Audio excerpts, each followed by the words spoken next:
Hi, so you have connected to your bow. Now the next step is to calibrate it. To do this, you open KData from the KABS window and you go to the calibration window by clicking on the calibration button. Then this will prompt the calibration window to open, and here you can see that you can select the minimum and the maximum values for each of the sensors, and you can also adjust the gain and the offset for each of them.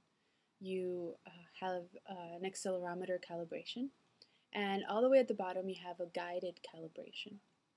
This is very important because to calibrate your bow you actually need to also hold your instrument, and you only have two hands. So this will guide you through some steps as to how to hold your instrument and the bow, and it will select the minimum and the maximum values for you. So this will be very useful. So let's start our guided calibration. Now we need to make sure that the hair is up to tension and that the bow is connected, and we know that this is true. Now the first one to calibrate is the grip, and we just have to hold the grip as lightly as we will during play, and there it took the minimum value. Now we need to hold the grip as firmly as we will during normal play while we rest the bow on the strings. Now it has taken the grip, now it goes to hair calibration. This is the tension. We rest the bow on the strings lightly and then more firmly for the maximum value.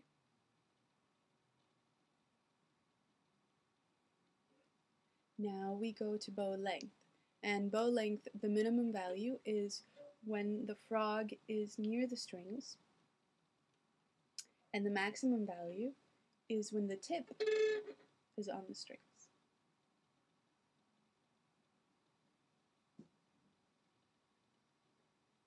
So then we go to bridge calibration. For the bridge, 2 centimeters over the fingerboard, the end of the fingerboard, and then 2 centimeters behind the bridge.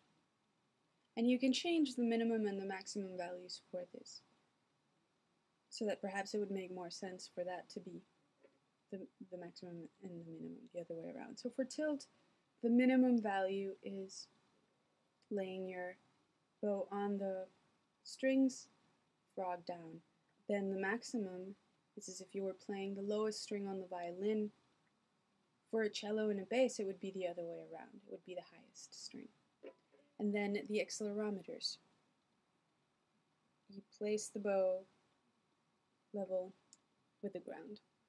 Now we have calibrated the bow. You can see that we are done. Congratulations, your K-bow is now calibrated, and we are done. Now the next step, and it's a very important one, is to actually save this calibration, because you can save as many as you want. One where perhaps the grip is a little bit more sensitive than another one because you play softer on one piece as opposed to another. So we click on save, and the save preset window will show up. To save presets, you name them, you change the name. So for this one, I am naming this violin, and the number of the violin is 73, so that's what I will name it. If I were to select save right now, I would save over the default violin preset, and if it is a locked preset, then I would actually just lose my data. So it is important that you go to a preset number that is available. And you can see here we have the preset numbers and what it replaces. So there is some data saved as preset number 1. Let's select preset number 2. There is also data in preset number 2. It's the default cello. But what about preset number 3? It is unnamed. That's an available slot to save this preset.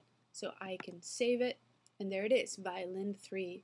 The third preset, violin 73. And if I scroll down here, I can see that we have violin, cello, and violin 73.